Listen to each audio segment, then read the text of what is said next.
and you can ramble on forever with Yeah, yeah. great stories. And But anyway, so the happened is I was reading this thing on spiritualism just last because of Jeffrey, and the guy's name who came to talk in 1972 that Jeffrey invited was Dr. Wilson Van Deusen.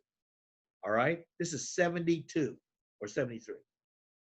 Now, what I knew about Van Deusen, because I'm an acid hippie, is that this guy's reputation. He was one of the administrators at the Mendocino State Hospital in California, a mental institution.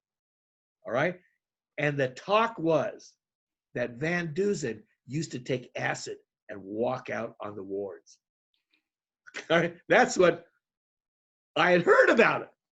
Okay, now I didn't ask him, but that's what I had heard about Dr. Van Deusen. An interesting way to commune with nature. Yeah. Yes. So he comes into and he gives a talk on Emanuel Swedenborg. I had no idea who this guy was or anything, but this book on spiritualism that I was just reading, he attributes the beginning of spiritualism, of modern spiritualism, to Swedenborg. All right. So because our conversation did not start when I thought it was going to, I had time to kill. So I go back and finish reading the article that I had started like last week. You know, I have so many books that are open.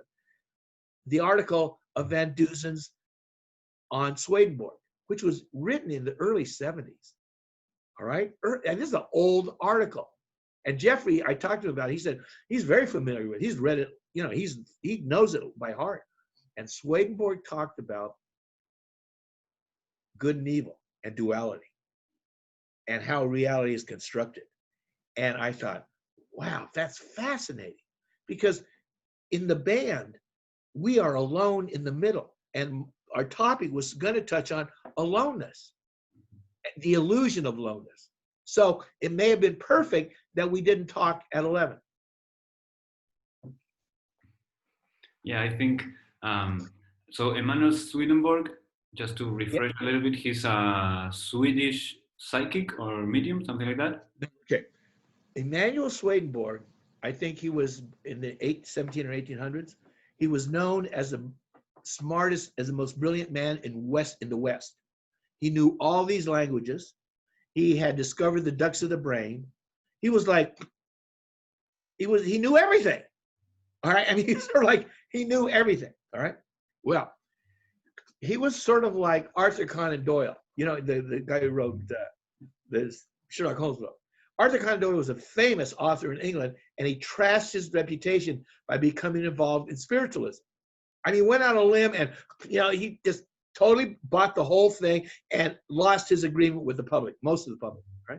Well, Swedenborg did the same thing. He had his established reputation, the most brilliant man in Europe. You know, he was the most brilliant man in Europe at his time. And what happened is that towards the end of his life, he said he was introduced to the world of angels and demons, to the world of spirits. All right, and he wrote and that's what his whole thing became, of what he was led into, and of course he trashed. He had his reputation. They didn't know what to make of it, and his housekeeper said she would come into his room sometime and find him on the floor. All right, what she thought was unconscious. He was in a trance, and he had gotten himself there by measured, slow breathing. Okay, so in other words, by pranayama, he had got into that other realm. All right, and he said he was given access to the world of spirit around us, to God, to the realms that surrounds us, that none of us know about. All right, because basically, like I point out, we're in a band like I would refer to as AM, a radio band, and FM or UH or is a huge band around us. But because of our constricted band, we don't know about it. He got through to the other band. I got through there by acid. I got through there by meditation. All right, but I exist right now in this band, which is where we're talking. I'm not in that band right now, except perhaps another part of my mind is, like I assume part of yours is, like I assume everybody's part of their minds is there. But right now we're in AM, clearly in AM. All right. And because we're only in AM, that's all we think there is. So Swedenborg was the first person who got there. I mean, there was a story about Swedenborg that he was in London and there was a great fire in Stockholm, you know, but nobody knew about it. They were in London. But people said he became very agitated during the party. And they said, what's wrong? He said, Stockholm's burning. Well, this is London. All right. And they're looking at this guy, Stockholm. And he became very agitated. And then they said, he calmed down and said, well, you know, he said, it's all right. My house isn't gonna burn. All right. Well, that's a part of Swedenborg's ability. And Calvin, who was a Protestant, you know, reform, you know, religious figure at the time, is also known. He wrote, Swedenborg said, I'd like to meet you, blah, blah, blah. I'm going to be in Sweden on this date, blah, blah, blah. And Swedenborg wrote him back and said, I would like to meet you too, but I'm not going to be here because I'm going to die. And he named the date and he died on that date. All right. So Swedenborg was what Richard Ireland calls the first modern spiritualist, because he broke that world into our realm. Be that as it may, what do you want to talk about?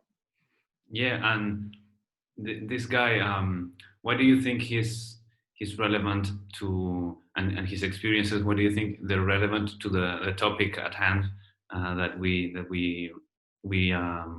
decided upon, of the illusion of aloneness? It's a great name. I'm going to use it as a title for sure. Okay. I think it's relevant because what he taught, and see, Jeffrey, you know, in his own, I mean, Jeffrey's done this great work, you know, since I got a PhD. As he said, everybody he talks to in the program has a PhD except me.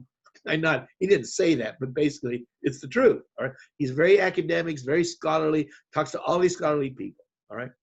And his curiosity has led him into these areas.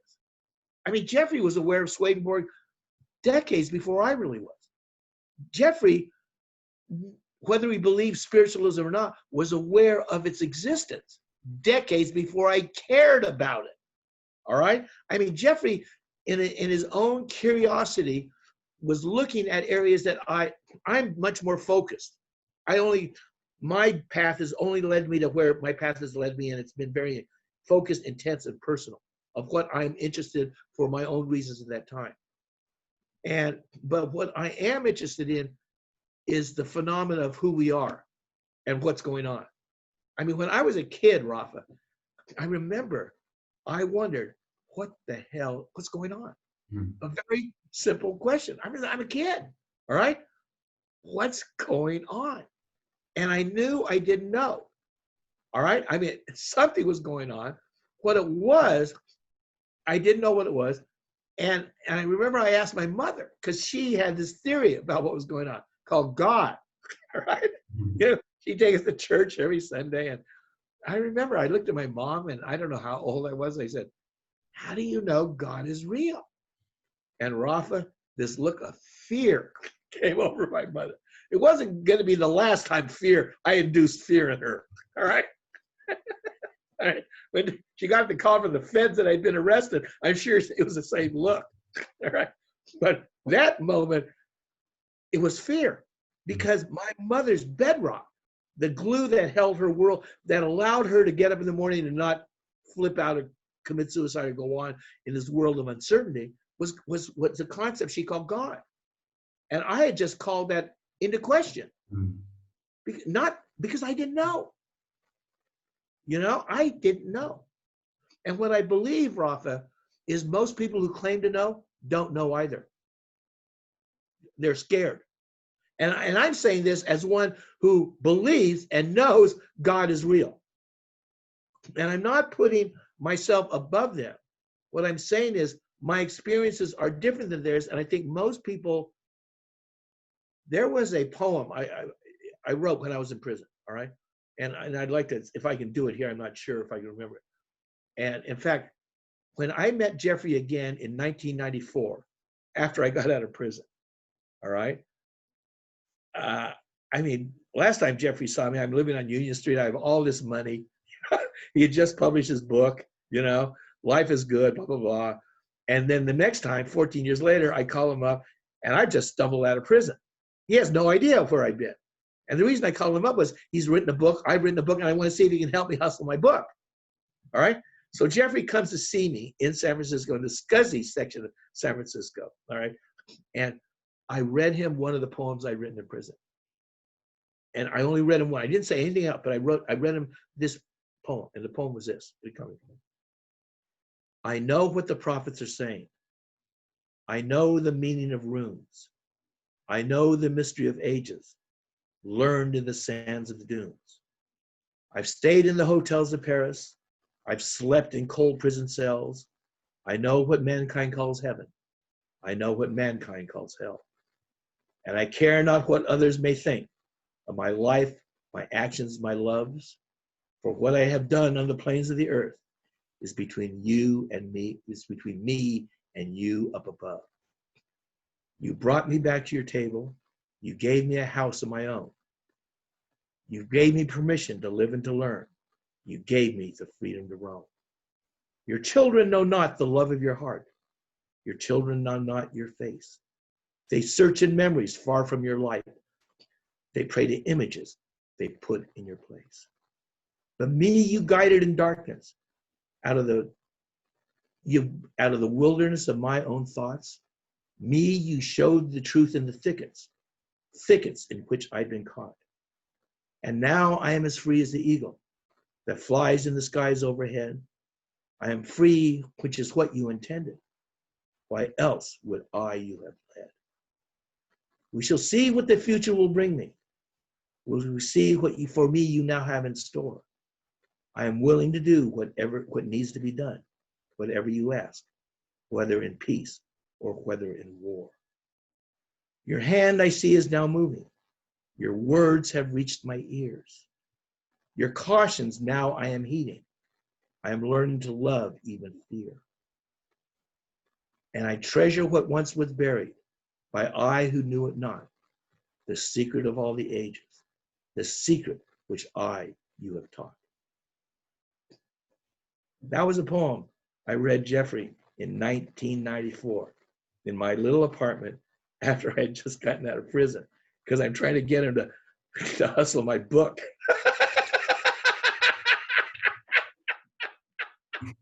But it's a very pretty, very beautiful poem. As a reference, when we're talking about Jeffrey Mishlab from the New Thinking Aloud podcast, Yeah. who is kind of the way I learned about you, and you and we have I find we have something in common, that is we can go into very many different directions when talking. Yeah. From hearing you, there's no way to tell where the dog is going to end up. Yeah, exactly. So I think it was great that you offered this title, so that it can be a kind of a magnet which we can try to go back into. But everything in the end is talking about the same thing. So in a way or another, we are always trying to what the title speaks about for me is this. In a way, it talks about how we are identified with our bodies, with our minds, with our personality, and we feel like we're separate from everything else. And even from God, to the point of saying, okay, there is no God in some cases, or for some people, and even for others, so saying, no, God is this definition or this other definition or this religion or this philosophy. And it's all separation, when in fact there is this one thing that's shining through all of us and doing everything or being everything at the same time, while playing that it's not one thing but many. Oh, yes, while playing that it's not, and yet it is. Brilliant. Very, Rafa, you what you said reminded me of a quote from a book, the Avaida Gita, I think. All right, and these books are like from a long time ago in India. And it said exactly what you said. It's from the State of Enlightenment, and it asks, why you? You who are all, you who there is nothing but, are playing as if you are not. Why do you act as if you have forgotten? And this, I just read that last week, and you just said it. You just said this thing that is, which we are, apparently. All right? Mhm. Apparently. All right? There's a possibility in the world, all possibilities, is playing a game of forgetfulness, apparently. Or it could be construed as forgetfulness. All right? Now, I do have some thoughts about that. All right? When I was in prison in 1986, I was there for 7 years. All right? And as my iteration of it from my talks about, my interviews with Jeffrey, I had learned how to create reality or influence what we call reality with our thoughts. And whether or not it was really causal or merely extraordinary correlation, it appeared causal to me. Flat broke. I start thinking, imagining myself rich, and 3 years later, I got more money than I'll ever have that I had it. I mean, I had a huge amount of money. All right. And then because of and then I'm sitting in my house, 1976 on Union Street, very nice street in San Francisco, and I hear these words. And the words were, "This isn't it." Whew. All right. I didn't even question where that thought came from. But I knew its implication that the life of ease that I was now enjoying, I wasn't where I had money, I had friends, I had family, I had everything that people thought if they had, they'd be happy. And I was, quote, happy. All right? And the words, "this isn't it," spooked me. All right? Like, oh no, do I have to give this all up? So I did that exercise that I described to Jeffrey, where you quiet your mind and you're in the silence and you ask the question and wait for the answer. All right. So I did. Close my mind, close my eyes, close my mind, shut down.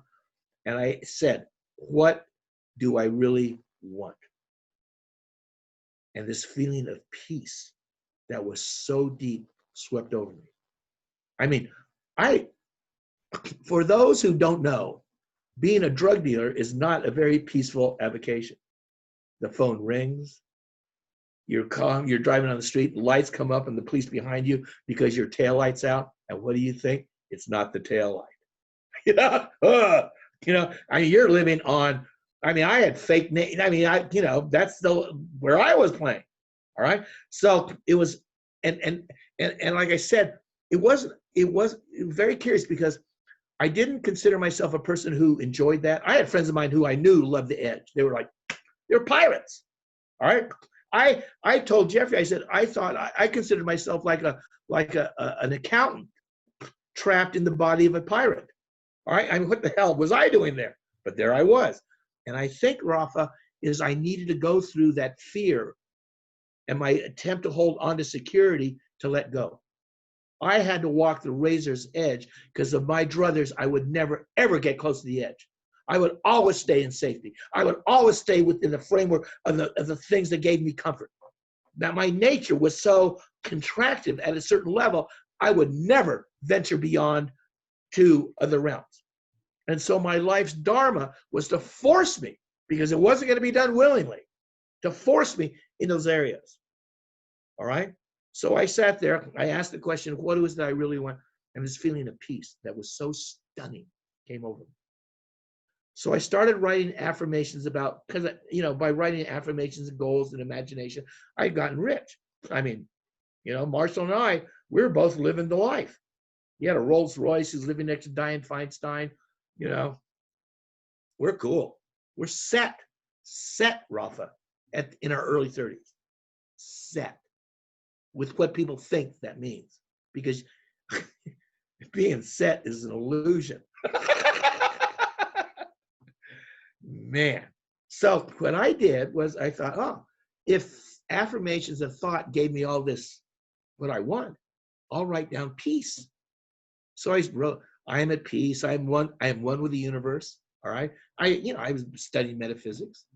And one of the lines I stole from Jonathan Livingston Seagull, and it was this: I am everywhere at once. And I don't know why I wrote it down. And I know it came from Jonathan Livingston Seagull, because in the book, Richard Bach's book, this Jonathan Livingston Seagull is talking to Wong, the old seagull. And this old seagull saying, you are everywhere at once. To be there, all you have to do is imagine yourself, because you're already there. And for some reason, I wrote it down on my cards. I am everywhere at once. This is 1976. And I even thought, wow, what a weird thing to write down. But every morning, every evening, I take my cards, and along with all my other cards, there were my things about being at peace. Well, 3 months later, I'm at Marshall's real estate office. He's made his millions in real estate because I've got nothing to do. And they were talking about affirmations. And this friend of Jeffrey walks in. All right. And it was called the Washington Street Research Center. And I didn't know that Jeffrey was connected with it. All right. And they said, we're going to work with affirmations, just like you are. Because they knew everybody in Marshall's office was doing affirmations to become rich. All right. So the affirmation they gave us was, I am entitled to miracles. Now, what? That was something else. So I went up to him after the meeting and I said, where did this come from? And he said, well, it came from a book that was just published this month. And he hands me the book and I open it up, and this is the foreword, Rafa. This is the Course in Miracles. No, it said this. This is a manual for peace. It is a required course. Only the time you take it is up to you. Free will does not mean you establish the curriculum. It merely means you choose what to take at a given time. This course does not aim at teaching the meaning of love, for that is beyond what can be taught. It does aim, however, at removing your blocks to your awareness of love's presence, which is your natural inheritance. The opposite of love, however, is fear, and that which is all-encompassing has no opposite. Herein lies the peace of God. That which is real can never be threatened, and that which is unreal does not exist. That was the Course in Miracles. I bought the book, did the lessons on my own, and I misinterpreted, or I thought I misinterpreted one of the lessons, which I thought it told me, and it did tell me, that to be happy, I had to let go. I had to trust. But I'm 31 years old. I didn't trust anything. I'm paranoid of everything, the world, everything. All right. So I had no trust. But it said if I let go and turn tomorrow over to He who wanted my happiness, for his happiness also, every moment would become an encounter with the person. Well, Rafa, I had safes full of cash.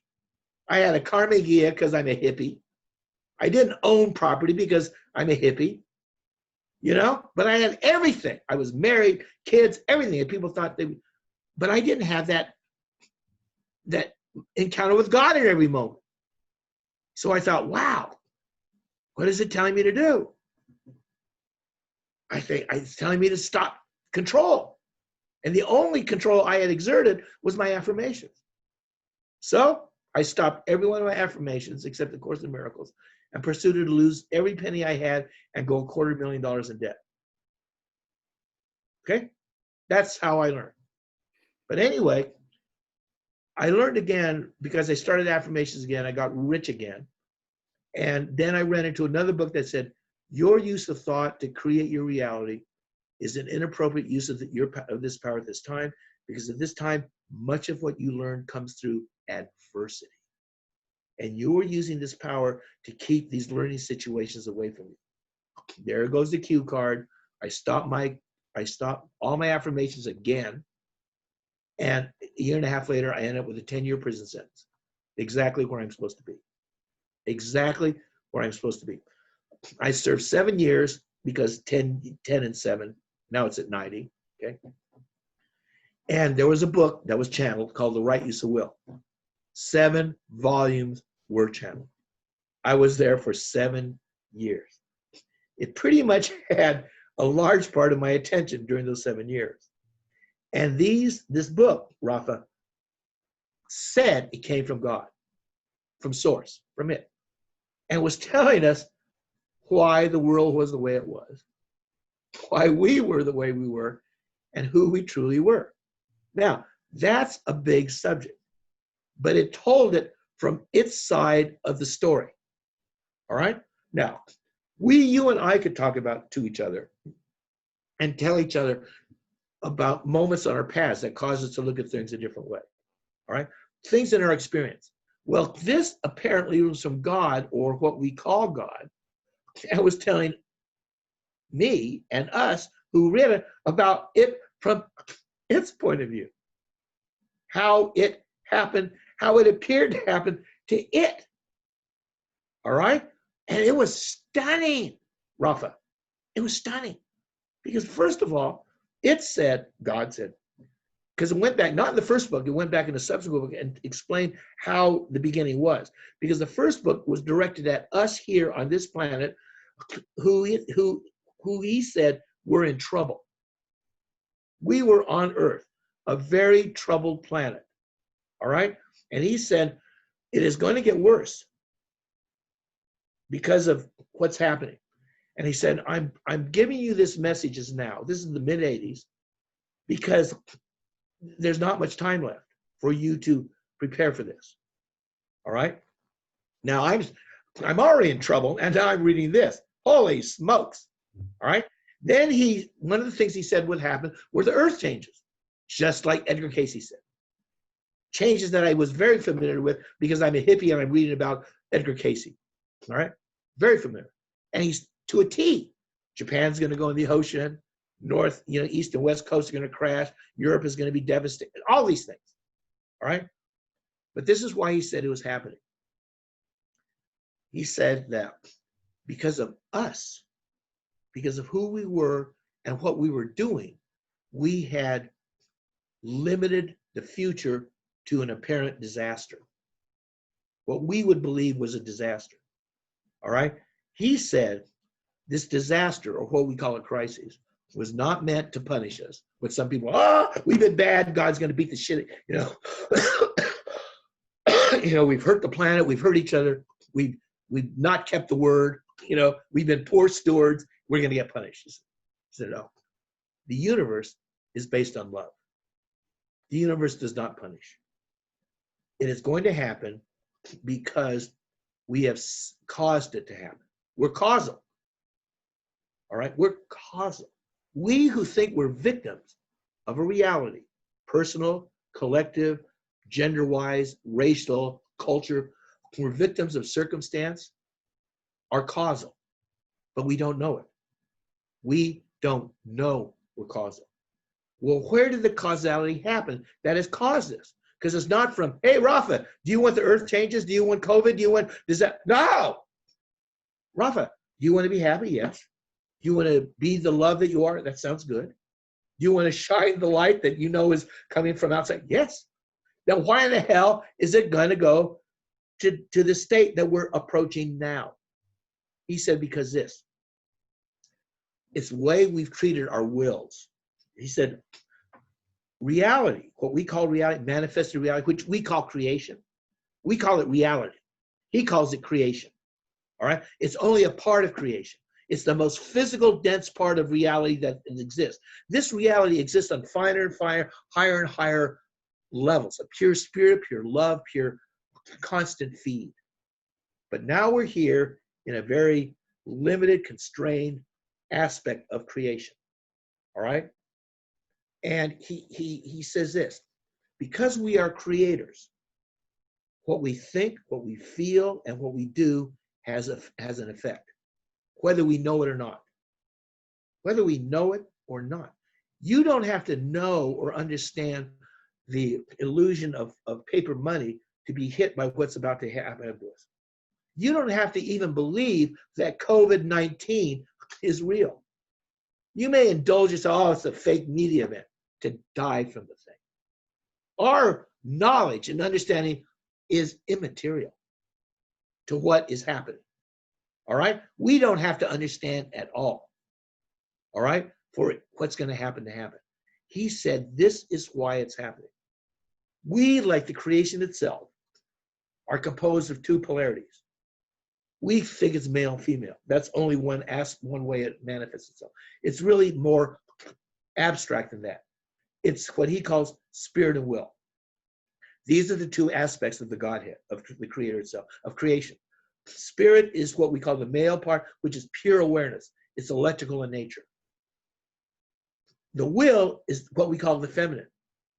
Love, compassion, feeling. It's magnetic in nature. All right? The will, electricity, moves far faster than the will polarity, which is magnetic. It moves slower. All right? But the will polarity has more power in its way. It's it. It's it.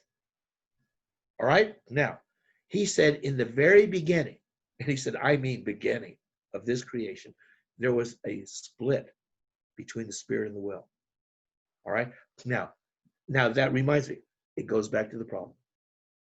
These books, written, channeled through Cianda Rohan in the mid-1980s, were called Right Use of Will books. All right? And they were never registered with the Library of Congress. And I don't think they were meant for wide distribution at that time. All right? But they went out there. Well, in the year 2000, the same feed was picked up on the internet through an internet channel called godchannel.com. All right? If you go to godchannel.com, which I found later, pretty much is a continuation of the feed from the Right Use of Will books. And they, too, only lasted for a period of time. All right? But what that said was this.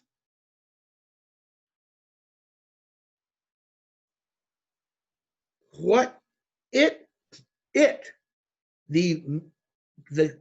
creator center, what we call God, became conscious of itself. All right? we can't even conceive of how it became conscious of itself. All right? Because there's no other. All right? So with no frame of reference, how do you frame the frame? But it knew it was. And it did everything it could. He said eventually it played hide and go seek with itself. It tried to forget, it decided to forget itself and come back and do it again. Iteration on iteration on iteration through eternity. Because there's no time and space. There was only presence, awareness, existence. And then it said this. It got lonely. It had run it out. It had run it out. And what it wanted was to share it. All right? So it could have something to be with. So it had reached the end of its world of infinite possibilities at that time. The only thing that remained for it to do was to take that step of what it decided. This came from the godchannel.com channel. All right? Not the Right Use of Will. Because the Right Use of Will expressed a later iteration of this. It didn't go into this part. All right? This part was pre-Right Use of Will iteration. And what it said was this. What it decided to do was to blow itself up. All right? Not to destroy itself, but to create manifested, individuated particles of eternality interacting with itself new every moment in ways that it couldn't control. But to do that, it had to not know who it was. If it knew who it was, it's like a poker game where you know the hands. You know, like, yeah, and then you get uptight and you get mad and you say, listen, I know the management. You know, bring me another deck. All right, when it gets too pushy. It feels like there's something that perhaps from our perspective could be seen like as a process of division of it. It blew itself up, like you said, and like there's like different stages perhaps of it. So like perhaps we can think about it like numbers, like from 1 to 2 to 3 to 4, and like there's 7 to 7, the magic number, Rafa. tell me about 7. It's my favorite number since I was a child. 7 is this creation. All right? According to the information on godchannel.com, iterations of universes came into being. And it said it always knew something was wrong, but didn't know what was wrong. All right? Now, the Native American Indians, all right, in America, call God, what we call God, the Great Spirit. But they also have a word for grandfather spirit. All right? And in the right use of will and godchannel.com thing, right use of will was written by Spirit, the Great Spirit, God. All right? Godchannel.com was sort of like grandfather spirit. All right? But it knows it's all one. God, grandfather spirit, knows that it's the Great Spirit, as well as it knows it's you and I in its present iterative state that has forgotten what happened or who it is or why it's here. All right? Now, 7, he said, was it. It's important because it was only recently he got the understanding that he needed to heal it. This is right use of will. All right? And he basically got help from grandfather spirit. But it was right time, just like right now is right time for us. As horrible as this looks, this is right time for the healing of the planet.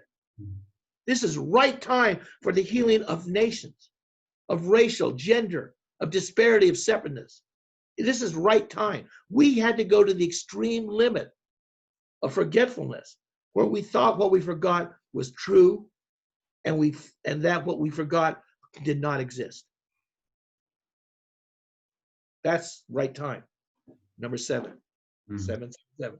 It makes me think of a kind of a fractal thing of a small child playing with his toys, and at the same time the toys are playing with their toys, and so forth and so on, and at a certain point in that progression, there is that forgetfulness, or that illusion of aloneness, like forgetting we're all one. Yes. Now, and then it tends to go to, like you were saying, to the extremes of it goes to one side, then to the other, and back again until what? Yeah, this is very good. We are not merely here to put Humpty Dumpty together again. Okay? Many of the spiritual traditions just want to get the hell out of hell. All right?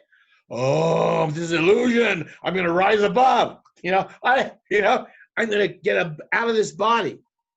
I'm going to use the mind to purify it. So I'm going to get out of this. This is hell. All right? I'm going to get back to where I began. What it is saying in this feed that I'm telling you about, it's open-ended. It's open-ended. That it blew itself up. See, we have no idea, and it had really no idea about where it could go to, except it knew it had no limits. It has at that level, Rafa, it has the absolute certainty of what it is, just as much as we don't. All right? All right? Its certainty is a total reflection of our uncertainty. All right? And it knows about our uncertainty. But because it has confidence in itself and what it is, it knows it's love. That's stunning for us to know, because it knows it's love. And it knows that whatever it wants to happen here it comes from love. Even the separation, even the apparent suffering, even the apparent death. It knows we don't die. Now we die constantly, and And people who don't believe in reincarnation think you're in, you're out, you're gone. So the one thing they agree on is there's death. The people in the reincarnation agree on, well, there's several types of death. What it says, death is a temporary thing that we've created to deal with the problems. And once it's dealt with, there won't be any more death. At least here on this plane and locale of learning. So the separation that we experience through you finding out that your best friend got hit by a car coming home from school, you know, the tragic loss of your whatever, because we've all experienced tragic losses, is temporary. It's like a storybook to it. But it knows we feel those things. And the truth is, if we didn't feel them, we wouldn't play it for real. Only by the total forgetting do we put all our cards down or hide them. Because we believe this is all there is. And when you believe this is all there is, you're going to play it for real. And when you don't play it for real, you don't learn. Kind of like in TV shows when they start killing all the different characters that you're attached to, but yes. the writers they are on a kind of a higher level, and they like we can kill every character, but there is something that we know how to continue the story despite those important those events. Mm-hmm. Let me tell you, that brings up a story. There's four of us who are very anyway, a friend of ours, she was born up in a spiritual tradition in England. Her family was into spiritualism, spirits and stuff like that. She said she remembered coming home from school in World War II as a very young girl, and her parents were writing letters to the relatives of soldiers that they had heard from who had died, telling them what had happened. This is what she grew up with. All right. She sort of strayed away from spiritualism, came back to it in Tucson we met her. And she said, this is what she told us one day in our spiritual development class. She was in tears. And she had just been given a message. And what she said was this: at a certain point in her life, almost everybody dear to her died within 6 months. Everybody, her father, her mother, they had all died. She was left alone. And she said she was given the message that moment, you know, in our circle on Saturday morning, that the reason this happened is that she needed to learn to be more independent. All right? She needed to learn how to be more independent. All right? Well, Rafa, let me tell you it worked. Because when we were down seeing John of God a few years ago, we were walking along and she told me she was worried about somebody taking her money, you know, because you have your money, there's no place to put it, and you know, she might forget her purse. And I looked at her and said, you're not going to lose it. You're in no danger at all. I mean, I said, when you told me that your boyfriend, who you've had for 5 years, wants to marry you, and you give him 1 to 2 days a week, no one's going to get anything off from you. All right? This person learned how to be independent. This person how to be independent. Rafa, just like myself, learned how to deal with my fears by going through guns pointed at me, my life on the edge, you know, walking that life. And I learned it. There's, you know, and the people who write the story know about the story and why you're there. And we're all pointing at each other. Yeah. That's us. That's part of the story. That's the causal part of us, like you were saying. Yes. Before. Yes. But it knows we're eternal. And the creation that it's doing is open-ended. One of the things that God said in Right Use of Will was, I did not set the creation in motion for it to return to itself and to go back to where it started. There is a purpose to this.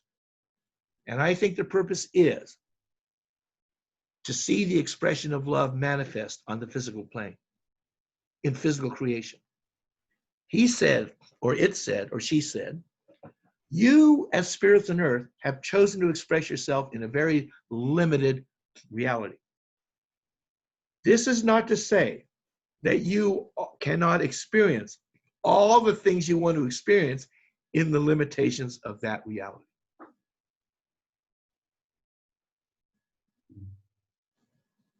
Yeah, so we are capable of remembering while still staying here. I mean, Yes. that seems like in a way in my mind that feels kind of like a middle way, you know, instead of denying or trying to get enlightened to get out, get enlightened to stay here in a way. You know, behind me, there's a painting. And if you go up to my website, Dr. Schoon, and spiritual page, there's a painting called the Maitreya. All right. And it was written by a very, very good friend of ours, incredible artist. And the painting behind me is she did of the Buddha. Mm-hmm. All right. Snake on its head, the Kundalini, the bird, you know, talking about it. There was a painting that came through. And the paintings of the Buddha that she did, the Buddha's eyes were open. Now, all the old paintings, the Buddha's eyes are closed to this world. Inner peace, inner peace, inner peace. And I looked at that painting one day and I thought, wow, maybe we're coming to the time where the Buddha's eyes will be open. Mm-hmm. And that's exactly what you said, in a way. If I'm going to interpret your interpretations, correct. Yeah, I think so. Like, in a way, becoming, like all of us, becoming the Buddha in our personal lives, but like we're always everything is like hoping for a certain character to appear. Oh yeah, that's right. Oh, I'm going to be like this. You know, oh, when I'm enlightened, when I'm Buddha-like, you know, fuck that bullshit. Yeah, or even when Buddha comes and saves me, or when Jesus, or when the aliens, or whatever, and it kind of, I mean, seems like a more suited goal for us, or path for us to seek to awaken that within and take the hard path towards it, because I mean to awaken takes so much courage, inner courage, to like you mentioned, part of your path took you through fear in a very difficult way. Your friend went through learning to be independent in a very difficult way, and those are like little steps towards that personal enlightenment, right? You know, Rafa, if we had our druthers, you know, you know that parable of Jesus about the talents, you know, like, you know, you gave so many talents, and how many do you have at the end? If you got the same number, it's not really what you were supposed to do with them. I don't think it meant that you're supposed to learn how to play the piano, you know, if you're not really, don't have a musical ear. I think it meant that you are here to express that thing that's inside of you. And I know that there's two things that are inside of me. I think, this is my own iteration. One side of me wants to become. It just wants free expression. It wants freedom. It's like the bottle of genie, all right? And the other part of me doesn't identify with the genie. That other part of me identifies with the cork, all right? The cork that doesn't trust the genie. The cork that is totally afraid that there's something in there that it can't control. And when it gets out, all hell could break loose. Everything it knows is going to go away. And it's going to seat itself in that cork, you know, as if its life depended on it. All right? And its life doesn't depend on it. Its life depends on letting the genie out of the cork. But it doesn't know it. And at times, I'm more of the cork than the genie. And at times, I'm more of the genie than the cork. You know? I mean... Yeah, it happens to all of us. It's a great metaphor. I remember as a child, I've told this story before, but as a child, I once saw this I don't know what to call it, this vision. I was waking up in a friend's house that I had gone to sleep over, and when I woke up, across the door to the room comes um, a purple smoke, comes like this floating into the room, and on How top old of, were you? Rafa, how old were you? I was 10 or 11. Okay. Yeah. Yeah. And on top of this purple smoke, there's a genie sitting like that, a small guy, Yeah. looks at me, then the smoke turns around and he goes away. And that's what I saw. But your story just reminded me of that. You know, this is what is so beautiful about it. Because not only are we apparently alone and not, all right? The way out is unique to each and every one of us. That genie was there for you, all right? In fact, it is going to be rare for you to go and somebody's go, God, Rafa, what is that genie? My genie was the same. No, maybe, probably not. All right. That person may find that same experience through a transmission from St. Jude. Okay. Or from reading a poem of Rumi or Hafiz, or seeing a billboard one day, or in the pit of the despair, when everything has been taken from them. Everything has been taken from them. They get an answer in a very real way. Nope, it's not over. More is coming at that moment. And what they had to happen was to have everything taken away from them. Just like Frances had to have all her relatives die. And they all agreed because they're part of the script writers at a moment. Now, when they got here, I'm sure when they're on that respirator and the things are going like that, they forgot. They forgot. But be that as it may, it's a lot more complex than we think. Be that as it may, I trust this thing that we're in that we don't understand, Rafa. And that's a lot for me. I think probably the most, other than the desire to know, what was going on, it was almost counterbalanced by my suspicion that it was fucked. That was my default button. I'm in trouble. This is horrible. There's no way out. That was my default. And my deep love is for it's led me. It led me out of the darkness of my own thoughts. It led me to freedom. You see, and I know that is because of that. I can say, oh, I did it. I didn't do it. It was that cork and the genie. Constantly, cork, genie. And whoever was shaking that bottle knew it. Huh? Man, that cork is stuck. What do you think we should do? Well, I don't know if it's going to break the. Let's heat it up. Drill a hole into the cork. We. Yeah, and sometimes we are even lucky that we get many of those wake-up calls throughout life, or perhaps it probably happens to many people, and sometimes some of those wake-up calls, they aren't very they don't shake us too much, but it's like stuff that we can look back on and be like, oh, when the most powerful one, or when a very powerful one happens, we can start connecting the dots and looking at our own timeline and the path we've walked until that moment.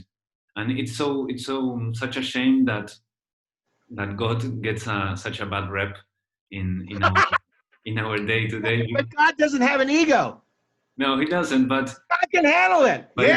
We swear people curse at it, blame it for everything.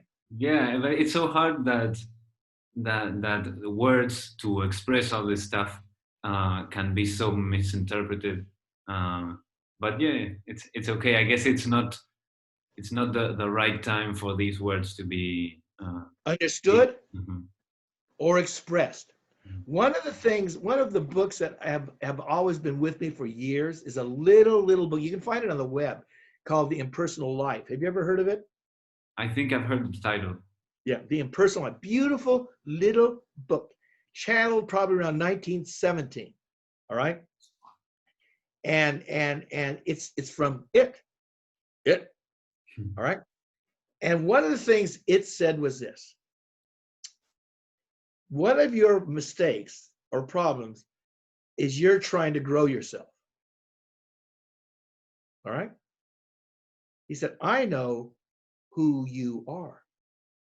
You are me. All right. And you are going to come into full realization of that in your own time. You don't know what you need to do to be strengthened. You don't know what you need to do, what you have to let go of. You don't know. I do. I am you. So basically, one of the things I'm reading right now that came through White Eagle transmission is relax. Relax. Now, here it is. You're doing meditation, you're giving up sex, you're giving up food, you're giving up cigarettes, you're giving up swearing. You're trying to do everything to be whatever you think you are going to be when you're there. All right. And now it comes down to relaxing. I go, wow, I'm 74, 75. I read this thing in White Eagle, and it says, relax, relax. Know that all your needs are known. Relax in the strength and the peace of God. Relax. And you know what it reminded me, Rafa? Of something I written my kids when I was in prison. And this is what I wrote. Held still against my will. It wasn't as bad as I thought, but nonetheless, it was a very strange way to learn how to relax. That was a long time ago, Rafa. And when I read this transmission, this channeling from White Eagle now at 75, it resonates with me. That's what I got to work on. Yeah, Hey. our whole culture is very obsessed with doing and constant movement and constant creation and expansion and the next thing and the next thing, and how to be more fit, how to be more successful, how to be more enlightened, how to be more spiritual, how to have more knowledge, how to have more understanding. I think one of the gifts of the coronavirus, it stopped us in our tracks. Yeah. It stopped us in our tracks. And we could feel. I knew that had I not been in prison, I would not have been meditating like I did for those 7 years. I know myself, Rafa. Not that I wouldn't have meditated, not that I wouldn't have read Right Use of Will and these other books, but I never would have read them with the intensity that I did when I was held still against my will. Mm-hmm. Just like it said, much of what you learn comes through adversity, and you are trying to keep these situations away from you. Can't fault me for that. Yeah. You know? Yeah. This body of ours and this mind wants comfort. Oh, it will. It will. You know, the mind, and I've got one. You really can't trust it. It'll tell you anything. I mean, Rafa, anything. I am sure that you have talked to people and they've told you things that have astounded you. That you just go, what? One of our friends said they talked to somebody here and they said, you know, Trump has all those poor kids in ICE, in detention. He's got a better plan for them. They're going to take. No, that's what they thought. Because they want to believe it. So the mind, you know, when somebody told me I was in prison, one of my really good friends was there, because when you're a drug dealer, you end up in the same place with a lot of them. All right. And we were walking along and we had these IBM Selectrics. All right. and I typed stuff on it, and they have a thing called justify. When you hit it, you're too young, but the typewriter would always go and justify the right in every time. Call it it would justify, right, justify, or left. I go, wow. He said that's what he liked about the Selectric, the IBM Selectric, because it justified. I said, man, that's artificial intelligence. That's what the mind does. It justifies. It justifies. And if you are going to use your mind for your guide in these times, good luck. One of the things, in fact, on my site, on my website, on my spiritual page, there's a story I wrote. And the story in it is of a seeker. And he's going along a path, and he's walking by this field, and a farmer sees him, and they start talking, and the farmer offers him water. He takes it, and the farmer says, "What are you doing?" And the seeker goes, "Well, I'm seeking the truth." The farmer goes, "That's good." He said, "How will you know when you find it?" And the seeker said, "My mind will tell me. My mind will." And the seeker noticed that the farmer's face got a little sort of concerned. I said, "What's wrong? Don't you think the mind will show me the truth?" And he said, "Yes, it will." He says, "Well, what's the problem?" He says, "It's what the mind won't show you."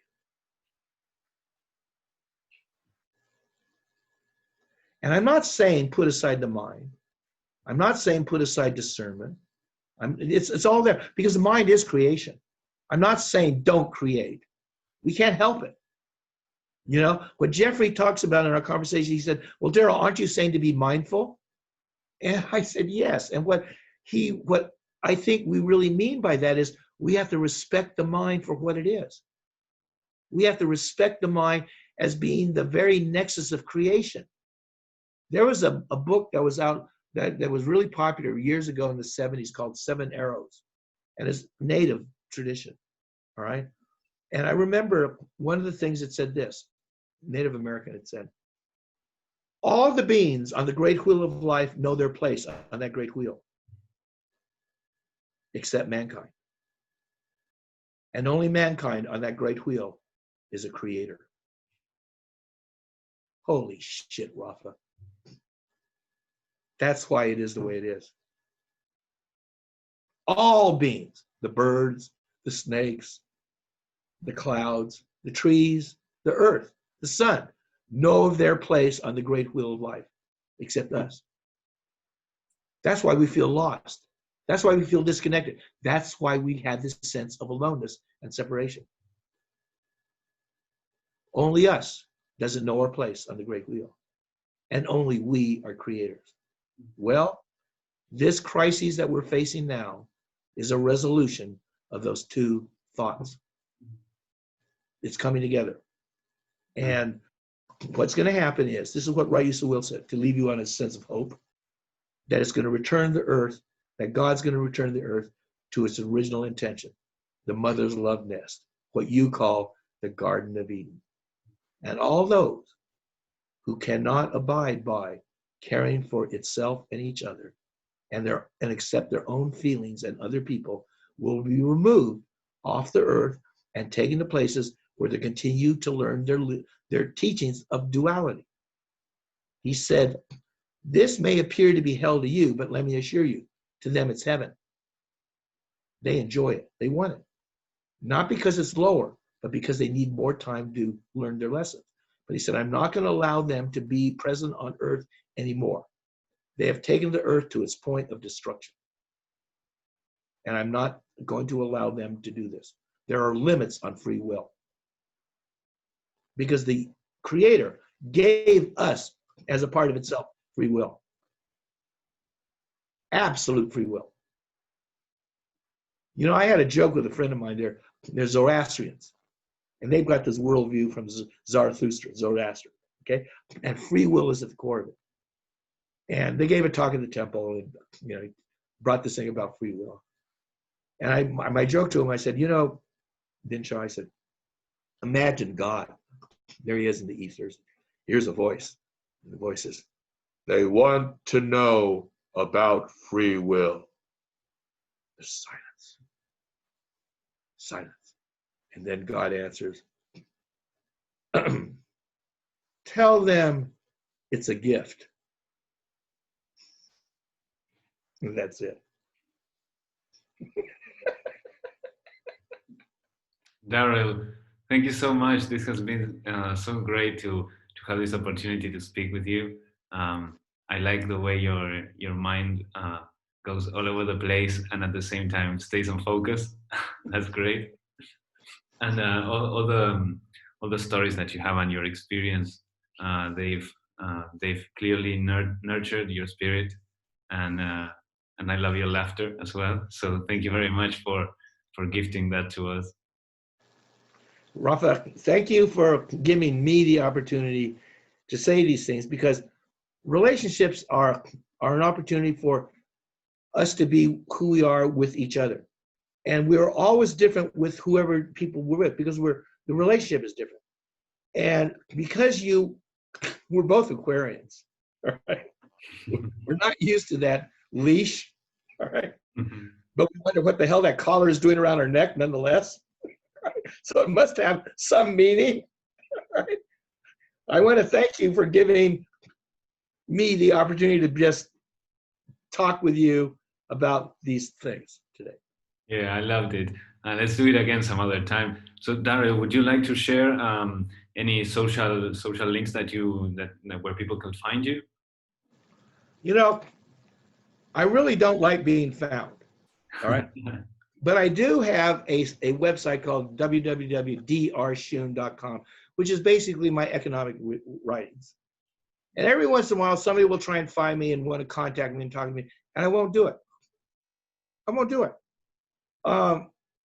And when I told Jeffrey that I don't talk to any, I really don't. This COVID isolation thing has been really a good thing for me, because it's given me an excuse to be even more isolated than I really am. And because I don't think, I mean, they can find my writings there, and they're mainly on economics. Most people can't handle it because it's about the collapse of the economy. That's where I made my reputation, predicting the economic collapse. That's where I first got pushed out of my hole, where I tried to hide. All right, and I got pushed out of that hole, and then Jeffrey found me again when I wrote a book and started interviewing me on his program, which has a very different audience than my economic writings.